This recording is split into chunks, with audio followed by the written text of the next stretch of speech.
नमस्कार, मेरा नाम डॉक्टर विलियम जोन्स है। पेशे से तो मैं एक डॉक्टर हूं, लेकिन मरीजों को दवा दारू देने के अलावा एक शौक और रखता हूं। शौक कुछ अजीब है और डर लगता है कि सुनकर कहीं आप चौंक ना उठें। लेकिन अब आपसे क्या छुपाना। बात यह है जनाब कि मैं जुर्म का शौकीन हूं। अपराध में मेरी खास दिलचस्पी है। जी नहीं, मैं कोई चोर, डाकू, उचक्का नहीं हूं। ना ही मैंने कभी किसी का खून किया है। राज सिर्फ इतना है कि मैं एक हादसे की वजह से मुजरिमों और अपराधियों की दुनिया का हिस्सा बन गया। 7 साल पहले, करीब 7 साल पहले मेरी एक सज्जन से मुलाकात हुई। मुलाकात दोस्ती में बढ़ी और नतीजा यह हुआ कि मेरी दुनिया ही बदल गई। क्योंकि जिन सज्जन से मेरी दोस्ती हुई थी वो मेरे और आप जैसे कोई साधारण इंसान नहीं थे। उनकी एक अलग दुनिया थी, जुर्म की, अपराध की। उनका दिन चोरी से शुरू होता तो रात साजिश में बीतती थी। कभी वो खून में फंसे होते थे तो कभी धोखाधड़ी में मसरूफ होते। उनके एक तरफ मुजरिम रहते तो दूसरी तरफ पुलिस। इन 7 सालों में मैं उनका साथी ही नहीं, हमराज और हमसफर भी बन गया था। मैंने कहा था ना, सुनकर आप चौंक उठेंगे। तो चलिए पहेलियां बुझाना बंद करके राज की बात कहे डालता हूं। तो जनाब, वो सज्जन कोई और नहीं बल्कि देश के मशहूर जासूस डिटेक्टिव शर्मन ही थे। शर्मन साहब ने अपराध की दुनिया में कई पेचीदा जुर्मों की गुत्थियां सुलझाकर अपार सफलता हासिल की। उनके चुस्त दिमाग और तेज निगाहों ने कई चालाक मुजरिमों की साजिशों का पर्दाफाश किया। उन्होंने खून, डकैती, ब्लैकमेल, सभी तरह के जुर्मों की परतें खोलकर मुजरिम तक पहुंचने में कामयाबी हासिल की। दुनिया के शायद वो अकेले जासूस होंगे जिनका मुजरिमों और पुलिस दोनों ने लोहा माना है। तो आइए जनाब, मैं आपको डिटेक्टिव शर्मन के अपराध जगत में ले चलता हूं। मैंने अपने नोट्स में से शर्मन के कुछ महत्वपूर्ण केस इस श्रृंखला के लिए चुने हैं, और क्योंकि खून से बढ़कर कोई किस्सा नहीं हो सकता, तो आइए शुरुआत उसी से करते हैं। चलिए सोनापुर गांव, पुलिस के आमंत्रण पर शर्मन के साथ। सुबह सुबह ही खबर मिली। वायरलेस पर कांस्टेबल गुप्ता ने अर्जेंट मैसेज भेजा। उसने सिर्फ इतना कहा कि सोनापुर गांव के एक रईस सुमन आनंद का खून हो गया है। हादसा कल रात करीब 11 बजे हुआ। जान पड़ता है कि जैसे कातिल ने करीब 2 इंच की दूरी से रिवॉल्वर की गोलियां आनंद साहब के चेहरे में उड़ेल डाली हो। गुप्ता का कहना है कि जो सबूत उसे मिले हैं उससे लगता है कि मामला बहुत गंभीर है और पूरी जानकारी वो मेरे आने पर देगा। शर्मन साहब, मैंने सोचा अगर आप किसी और केस में मसरूफ न हो तो आपको भी साथ ले चलूं। हो सकता है आपके होने से पुलिस की मदद हो जाए। शुक्रिया इंस्पेक्टर सक्रांत, पुलिस के लिए मैं हमेशा हाजिर हूं। लीजिए, वो आ गया फार्म हाउस और कांस्टेबल गुप्ता बाकायदा गेट पर हमारा इंतजार कर रहे हैं। सर, कल रात करीब 11 बजे मुझे फोन पर खबर मिली।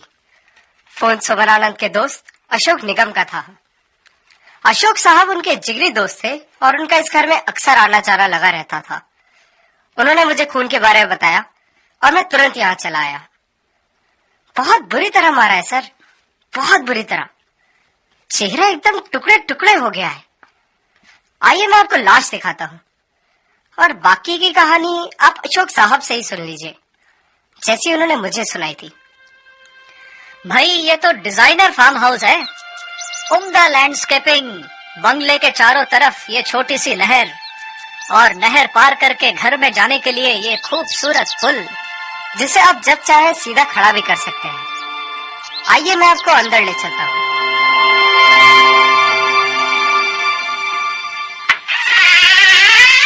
लीजिए सर, सुमन आनंद के मित्र अशोक निगम इसी तरफ आ रहे हैं। ये है mister Ashok Nigam, inspector Sakrant, detective Sherman और doctor Jones. Good day everyone. आइए ऊपर वारदात के कमरे में चलते हैं। सर, खून ऊपर सुमन आनंद के बेडरूम में हुआ है। हमें उनकी लाश बेड पर पड़ी हुई मिली। उनके शरीर पर रात का पहना ड्रेसिंग गाउन था, पैरों में चप्पल थी और छाती पर एक रिवॉल्वर रखी हुई थी। ये है वो कमरा, देखिए। लाश पर से कपड़ा हटाइए।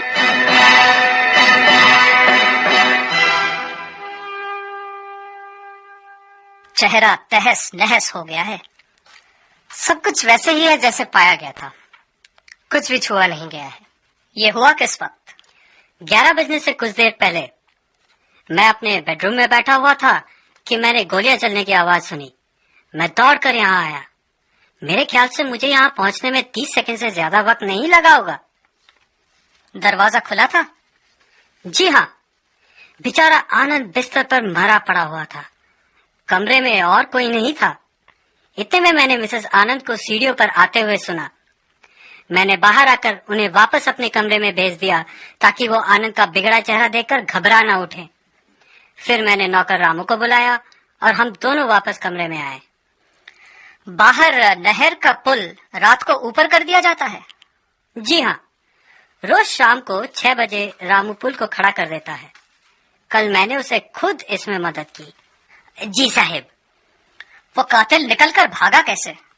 कहीं आनंद साहब ने आत्महत्या तो नहीं की? हमने भी पहले ये सोचा सर, लेकिन ये देखिए, खिड़की पर जूतों के निशान, खून में रंगे हुए। खूनी यहाँ से निकल कर गया है। तुम्हारा मतलब वो नहर पैदल पार करके गया? बिल्कुल सर, नहर कहीं भी 3 फुट से गहरी नहीं है।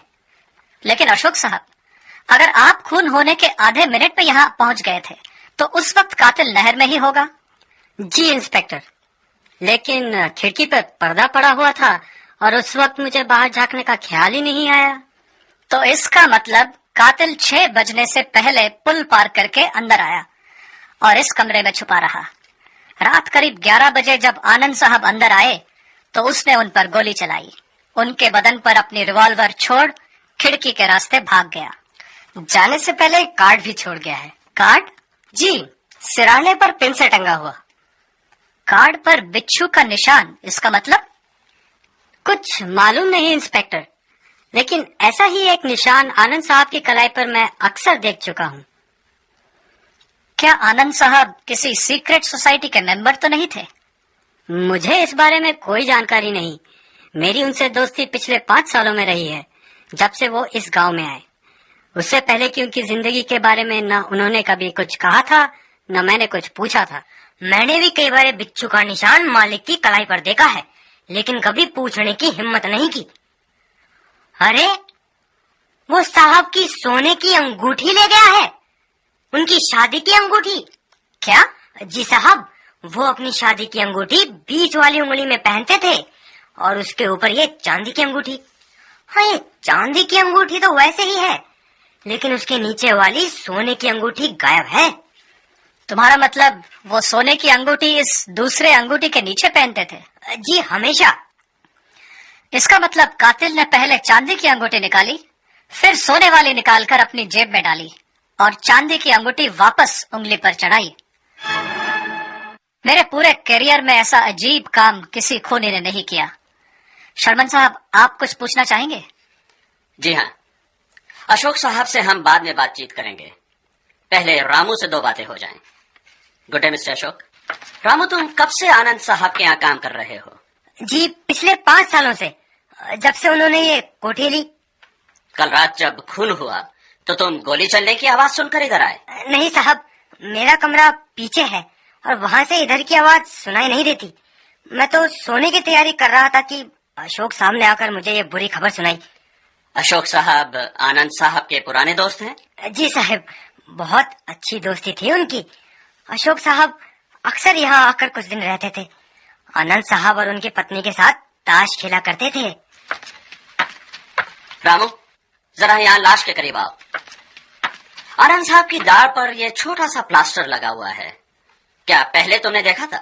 जी साहब, कल सुबह दाढ़ी बनाते समय उन्हें ये कट लग गया था।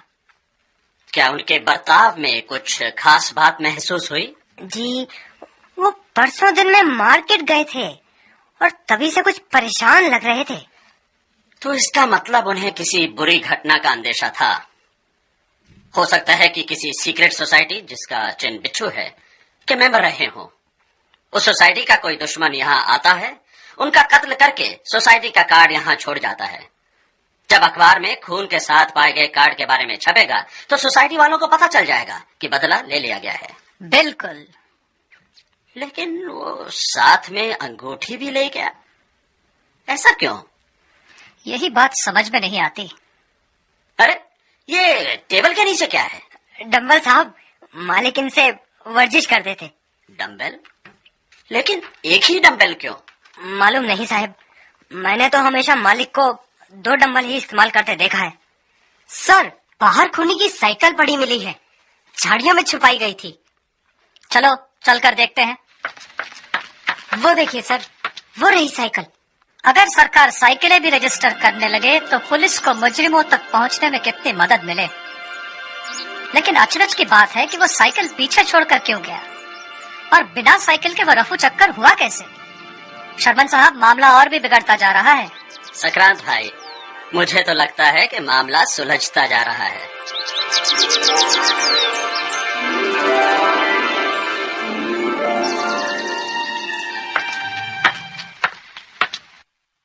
क्या आप कुछ पता लगा पाए हैं इंस्पेक्टर साहब?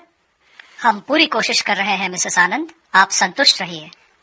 पैसों की चिंता मत कीजिए, मैं चाहती हूँ कि कोई कसर न छोड़ी जाए। शायद आप हमें कुछ बता पाएं जिससे इस केस पर रोशनी पड़े। नहीं, मैं ऐसा कुछ नहीं जानती जो आपको मालूम नहीं। जब मैंने रात को गोली चलने की आवाज सुनी तो मैं दौड़ी आई, लेकिन अशोक ने मुझे वापस भेज दिया ताकि मैं उन्हें उस हालत में ना देख सकूं। अपने मरहूम शौहर को आप कब से जानती थी? करीब 5 साल पहले से, जब हमारी शादी हुई। इससे पहले वो बिहार में थे, जहां उनकी पहली पत्नी का देहांत हो गया था। क्या आपने ऐसा कुछ सुना था जो बिहार में हुआ हो और जिससे आपके पति को खतरा हो? हाँ, मुझे हमेशा लगता था कि उनके सर पर कोई अनजान खतरा है, लेकिन वो कभी इस बारे में मुझसे बात नहीं करते थे। शायद इसलिए कि मैं फिक्र करने लगूंगी। फिर आपको इस अनजान खतरे का एहसास कैसे हुआ? दुनिया में ऐसा कोई पति है जो कोई राज अपनी पत्नी से छुपा सके, खासकर वो जो उसे प्रेम करती हो। मुझे एहसास हुआ उनकी अपनी पुरानी जिंदगी की बातें छुपाने से। मुझे एहसास हुआ उनकी सावधानी बरतने की आदत से। मुझे एहसास हुआ उनके होठों से अचानक निकले कुछ शब्दों से। मुझे एहसास हुआ अजनबियों को उनके अजीब तरीके से देखने से। मुझे यकीन था कि कोई ताकतवर दुश्मन उनके पीछे पड़े हैं और वो हमेशा किसी अनजान खतरे से जूझने को होशियार रहते थे। वो अल्फाज जो उनके मुंह से निकले, क्या आपको याद है? मौत की घाटी, वो कहते थे। मैं मौत की घाटी से निकल कर आया हूँ, लेकिन लगता है कि वो अब भी मेरे चारों ओर मंडरा रही है। मैं कुछ पूछती थी तो उनका चेहरा पत्थर हो जाता था। वो कहते थे, जो भी हो, उस घाटी की छाया तुम पर नहीं पड़ने दूंगा। एक आखिरी सवाल, जब आपकी शादी हुई तो उससे पहले आप दोनों में प्रेम हुआ? जी हाँ, प्रेम हुआ, हमेशा होता है। उस वक्त आपका कोई और प्रेमी तो नहीं था? नहीं, मैं किसी बंधन में नहीं थी।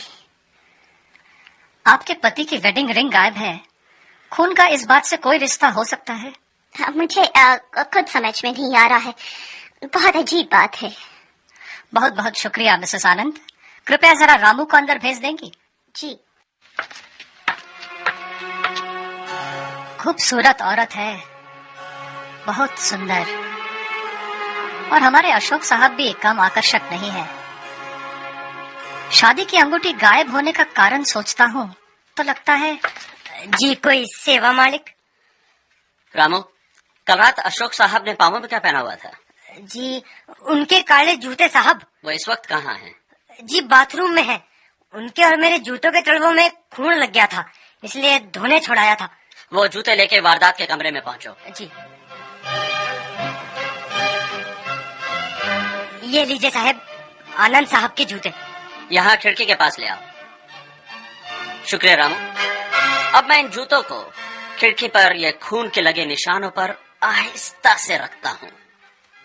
शर्मन साहब, ये तो बराबर मैच करते हैं।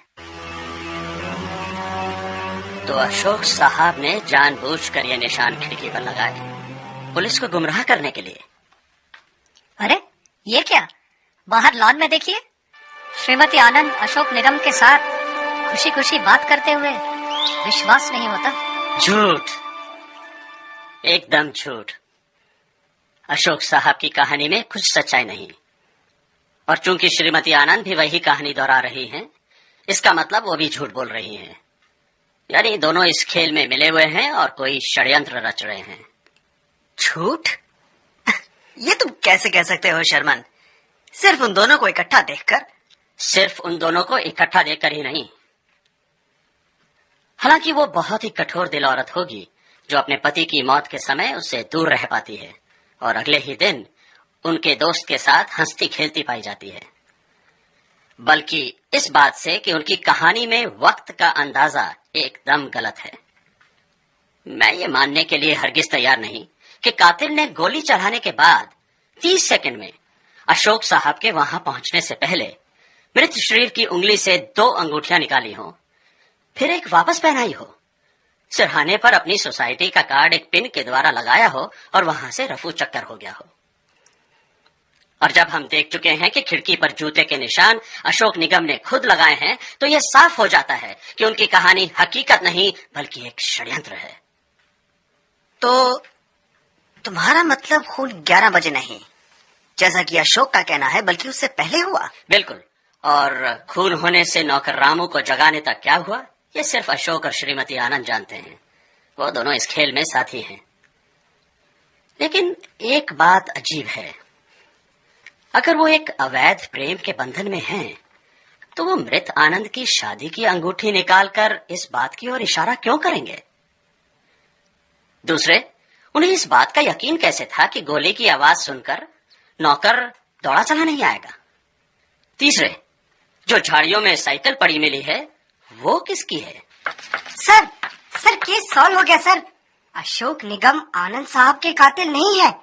खून बाहर के किसी आदमी ने ही किया है, क्योंकि हमें पता चला है कि वो साइकिल जो झाड़ियों में मिली थी एक बिहारी आदमी की है, जो 2 दिन से होटल सुल्तान में रह रहा था। उसे कल दिन में पास वाले चाय वाले ने भी इस घर के आसपास देखा है। होटल के मालिक और चाय वाला दोनों ने वो साइकिल पहचान ली है। हो ना हो आनंद साहब का कातिल वही है, और उसका मकसद पुरानी दुश्मनी है। उस आदमी का हुलिया? जी साहब, उम्र करीब 50 साल, भूरे बाल और मूछे, कद 5 फुट 9 इंच, खूंखार चेहरा। मैंने वायरलेस पर सभी कांस्टेबल्स को इन्फॉर्म कर दिया है। खूंखार चेहरे के अलावा सारा विवरण मरहूम आनंद से मेल खाता है। वो भी 50 साल के थे, कद 5 फुट और 9 इंच था, और भूरे बाल व मूछें थी। खैर, और कुछ? जी, नीली पतलून और पीली कमीज पहने हुए था। होटल के स्टाफ का कहना है कि उसकी बोलचाल से इस बात का कोई शक नहीं कि वह बिहार से था। वेरी गुड गुप्ता, अब तुम्हें एक लापता चीज का पता और लगाना है। Yes sir. आनंद साहब का एक डम्बेल गार्ड था, उसका क्या हुआ? Dumbbell sir? हाँ इंस्पेक्टर, मेरे दिमाग में इस केस की गुत्थियां सुलझती जा रही हैं। सिर्फ इस डम्बेल का पता लगाना है जिस पर इस केस का दारोमदार है। आप इजाजत दें तो एक खेल खेलें? जैसा आप ठीक समझे।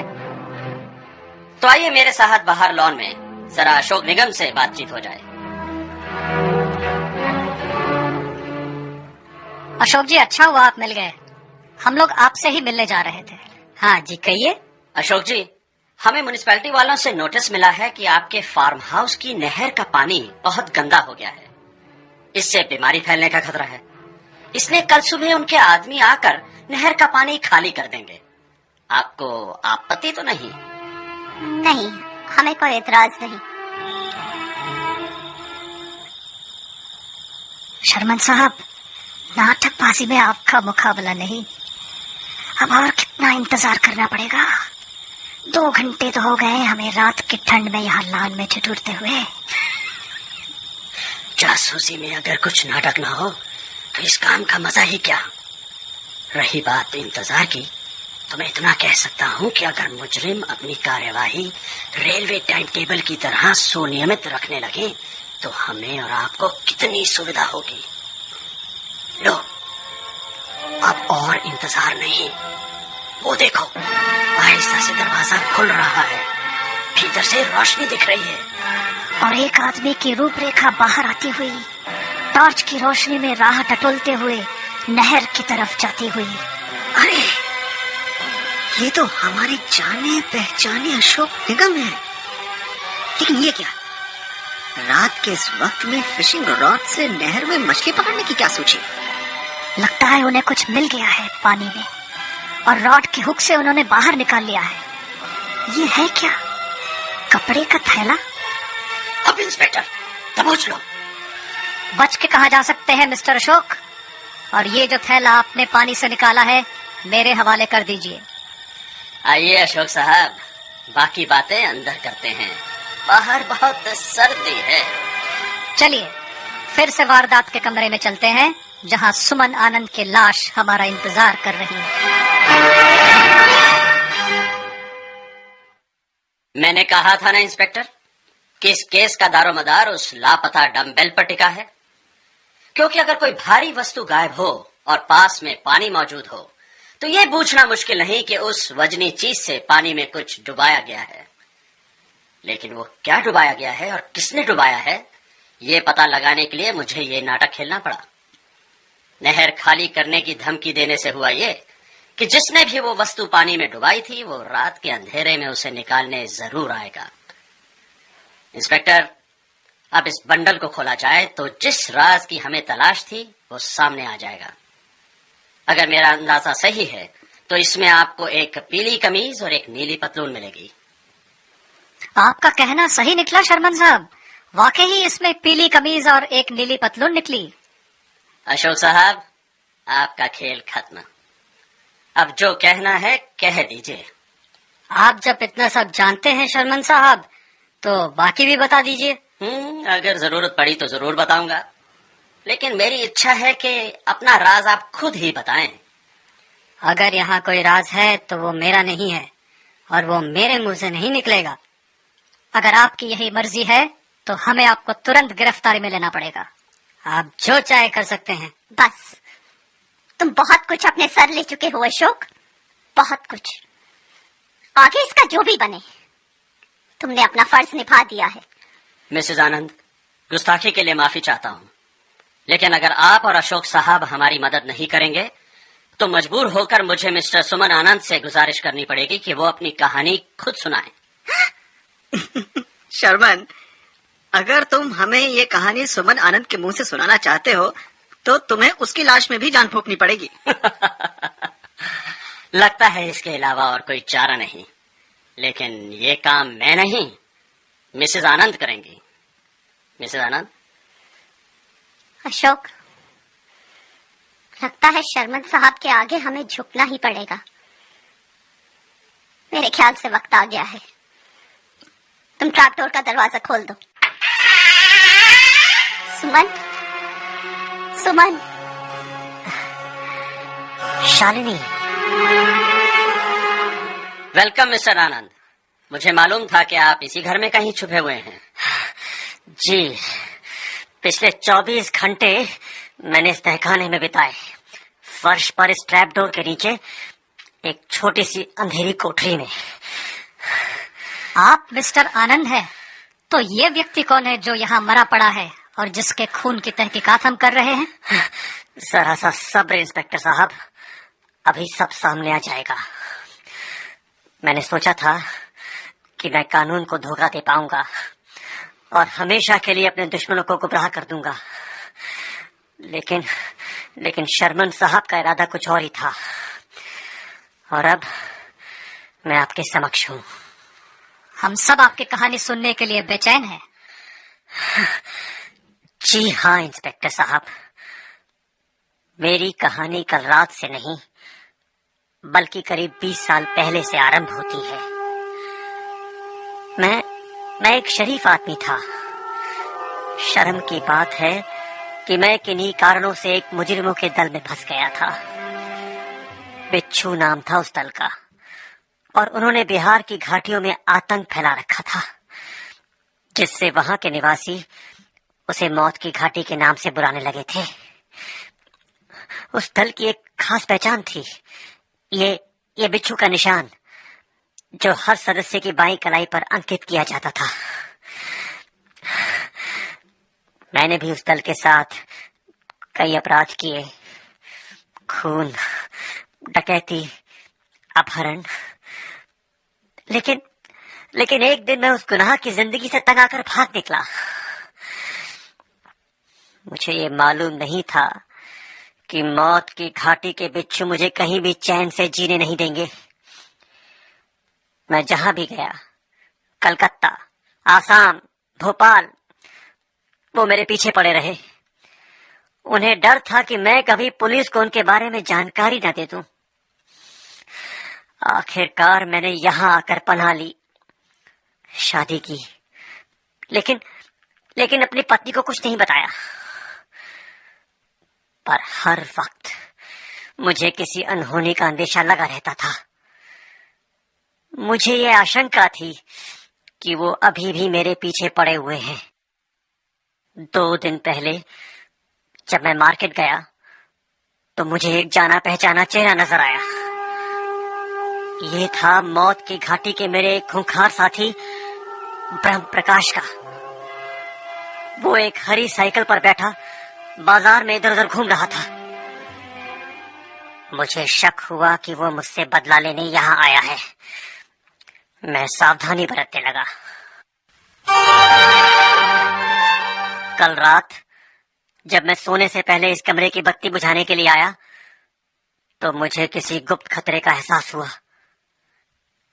इतने में मैंने पर्दे के पीछे खड़े एक आदमी के पैर देखे। एक पल के लिए तो मेरे हाथ पांव सुन्न हो गए। इससे पहले कि मैं कुछ सोचता, पर्दे के पीछे से मैंने ब्रह्म प्रकाश को बेरी और लपकते देखा। उसके हाथ में खंजर और आंखों में खून। मैं दुबका और ब्रह्म प्रकाश पीछे टेबल लैंप पर जा गिरा। उसका खंजर उसके हाथ से छूट गया। मैंने उसे दबोचने की कोशिश की, लेकिन उसने अपनी रिवॉल्वर निकाल ली थी। मैंने उससे रिवॉल्वर छीनने की कोशिश की। हाथापाई में रिवॉल्वर चल गई और गोली सीधा उसके चेहरे में घुस गई, इतने जोर से कि वो क्षण भर में ढेर हो गया। उसका चेहरा एकदम बिगड़ चुका था। मैं सोच ही रहा था कि आगे क्या करूं कि अशोक और मेरी बीवी दौड़ते हुए कमरे में पहुंच गए। उन्होंने ब्रह्म प्रकाश का मरा हुआ शरीर देखा तो उन्हें कुछ समझ में नहीं आया। मैंने जल्दी से उन्हें समझाया कि मामला क्या है। इतने में मुझे एक जबरदस्त आइडिया आया, इतना जबरदस्त कि अपने दिमाग की काबिलियत पर मुझे खुद बहुत खुशी हुई। ब्रह्म प्रकाश की उम्र और कद मेरे जितना था। उसकी भी भूरी मूछें और भूरे बाल थे, और उसकी कलाई पर भी बिच्छू का निशान था। उसका चेहरा तो बुरी तरह बिगड़ ही चुका था, इसलिए उसे कोई पहचान नहीं पाता। मैंने सोचा कि क्यों ना उसे अपनी जगह लिटाकर बिच्छू दल को हमेशा के लिए गुमराह कर दूं। अशोक और मैंने ब्रह्म प्रकाश के कपड़े उतारे, उसके बदन पर मेरा पायजामा और ड्रेसिंग गाउन चढ़ाया, पैरों में मेरे स्लीपर्स पहनाए और यहां बेड पर लिटा दिया। ब्रह्म प्रकाश की जेब से बिच्छू का कार्ड मिला, उसे सिरहाने पर पिन से लगा दिया।